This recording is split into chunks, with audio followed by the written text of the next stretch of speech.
তো নমস্কার বন্ধুরা, দেখো তো আমি পার্ট 3 নিয়ে চলে এসেছি ভগবান শিব মূর্তি তৈরি। তো এই যে দেখো আমি এখন ক্যামেরাতে ঠিক করলাম। এবার আমি কি ব্যবহার করবো দেখো। এটা হলো আমার নিজের তৈরি বাঘ ছাল। না বাঘ কেটে আমি বানাইনি, আমি এটাকে মানে কাপড়ের উপরে এঁকে করেছি। তো তারপরে দাঁড়াও, তারপরে নিয়ে আসি ত্রিশূল।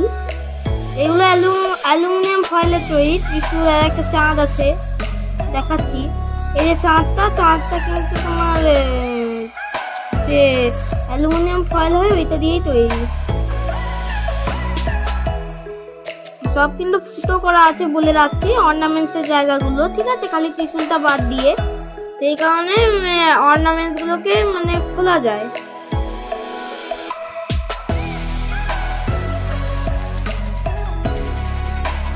তো এই যে ফেভিকল, পাতের চুল। তো এবার চলো শুরু করা যাক। তো এবার আমি ক্যামেরা অ্যাঙ্গেলটা ঠিক করে নিচ্ছি।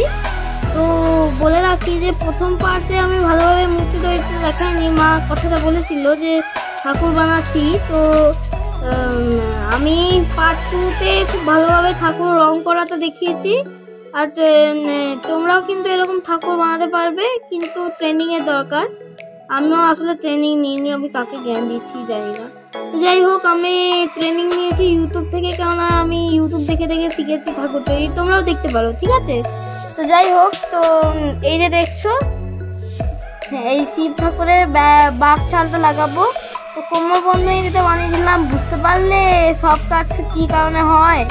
তো এবার যে কোমর বন্ধনীটা হবে, সেই কোমর বন্ধনীতে আমি আগে আস্থা লাগিয়ে নিচ্ছি, ঠিক আছে।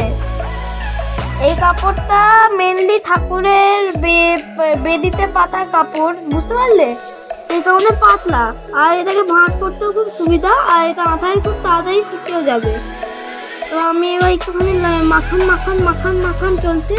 এবার আমি বাঘছালটাকে নিয়ে নিয়েছি। এবার আমি ওইটাকে আস্তে আস্তে করে লাগিয়ে দিচ্ছি, ঠিক আছে।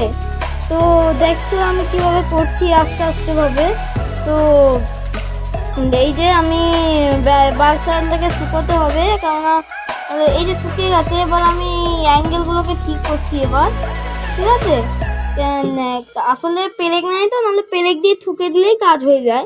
আমার কাছে বর্তমানে পেরেক নেই, সেই কারণে আমি পেরেক দিয়ে করিনি। তো আমি একটা পাশে একটা বাঘছালের মতন করছি, ঠিক আছে।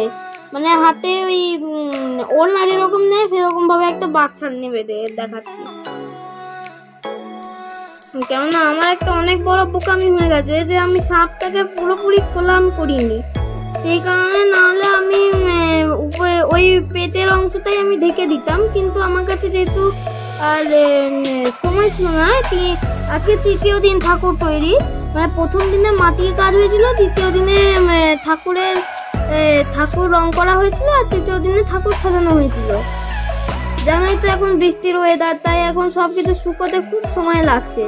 সেই কারণে 3 দিন লেগে গেছে একটা ঠাকুর তৈরি করতে। নাহলে অ্যাভারেজ আমার 1 থেকে 1.5 দিন মতন লাগে। না, আমার যদি যেদিন রোদ থাকে, আর যেদিন রোদ যদি না থাকে, তাও আমি ঠিক গ্যাস ফ্লেম দিয়ে আমি ঠিক 2 থেকে 3 দিনের মধ্যে বানিয়ে দিই। কিন্তু এত স্যাঁতস্যাঁতে ওয়েদার যে বলার নয়। তো এটা 3 থেকে 4 দিন লেগে গেছে ঠাকুরটা বানাতে। এই যে ত্রিশূলটা লাগিয়ে দিয়েছি, ঠিক আছে। বাঘছাল পরানো হয়ে গেছে, ত্রিশূল লাগানো হয়ে গেছে। এবার আমরা চুল লাগাবো। তো পাতের চুলটাও আমি বলে দিই, এটাও তোমরা ঠাকুর তৈরি সরঞ্জামের দোকানে পেয়ে যাবে সহজে। তো তোমরাও কিনে নিও, এটা সব জায়গায় পাওয়া যাবে। আবার তোমরা কুমোরদের কাছ থেকেও আনতে পারো। আর যারা কুমোরটুলিতে থাকো তাদের তো আর কোনো কথাই নয়, তারা কুমোরটুলি থেকে চুল সাজ সব আনতে পারবে। তো এই যে আমি আঠাটা লাগিয়ে নিচ্ছি, ঠিক আছে। ফেভিকল আঠা ব্যবহার করছি এখানে। তো এই যে আমি এবার এর উপরে জটাটা বানাচ্ছি। সবার প্রথমত উপরের পাহাড়ের মতন চূড়ার মতন যে জটাটা আছে ওইটাই বানাচ্ছি, তারপরে আস্তে আস্তে বাকি অংশটা করব। তো অনেকজনে ভাবছি আমি চুলটা রং করেছি, তাও আমি জটাটা কেন করছি। তো আসলে ওই রকম করতে হয়, কেননা যদি কোনো জায়গায় যদি ধরো অনেক যাদের বাড়িতে কারোর বাড়িতে যদি ইঁদুরের উপদ্রব থাকে, তা যদি ইঁদুর চুলটা কেটে দেয়, তাহলে যদি মাথার দিক করে কাটে, কপাল ভালো হয়, তাহলে কিন্তু ওই চুলের অংশটা কিন্তু ওই রংটাই ঢেকে যাবে, ফলে আর কোনো অসুবিধা হবে না। তো সেই কারণে আমার রংটা করা। তাছাড়া এই যে আমি এখন দেখছো চুলটা কিন্তু প্রায় 1 আঙুল মতন হতে হবে, মানে বড়দের আঙুলে। আমাদের আঙুলে দুটো বুড়ো আঙুল, মানে দুটো বুড়ো আঙুলের হাইটের মতন, মানে বাচ্চাদের বলছি, দুটো বুড়ো আঙুলের হাইটের মতন তোমাদেরকে চুলটা করতে হবে, মানে শিবের জটাটা। ঠিক আছে, চুলটা লাগাচ্ছি, ফেভিকলটা লাগিয়ে দিচ্ছি।